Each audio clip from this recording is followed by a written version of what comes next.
Hindi tayo pwedeng umasa sa kasabihang trust the genes. Ang kailangan ay matuto kang sumipat ng flower horn or flower horn fry na may potential. Pag sinabing trust the genes, syempre quality yan. At malaki ang inaasahan nating posibleng mamana ng fry ang genes ng parents niya. At baka nga mas maganda pa dito.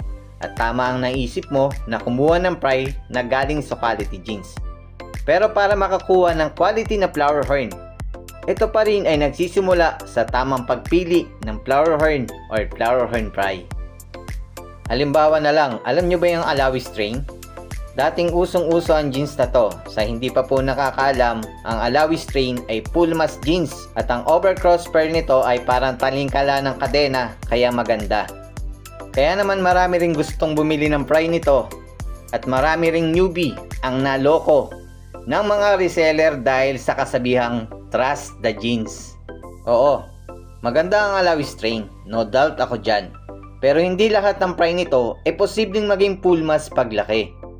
Para ang fry ay sure na maging full mass, dapat marami itong pearl sa muka. Ang pearl kasi na yan ang kakalat sa muka kaya tinatawag itong full mass. At syempre, kapag walang pearl, wala rin itong pag-asang maging full mass kahit ibabad mo pa yan ng 1 taon sa green water. Ganon din sa ibang genes katulad na lang ng Monster Cock. Hindi lahat ng fry nito ay posibleng magka-cook paglaki, lalo na sa mga Sensu at KCC. May mga senaryo kasi na ganito yung ino-offer ni seller. 2 inches na, wala pa rin cook at ang kanyang pang-inganyo para bumili ka ay quality ang parents ito at sinasabing trust the genes. Ang mga fry na may potential, particular sa Sensu at KCC, dapat sa size na 2 inches ay may cook na at hindi sila late bloomer katulad ng Kampa. Ang hirap lang kapag na-sell stock ka na ng seller at dahil newbie ka, maniniwala ka agad at tuluyang bibili.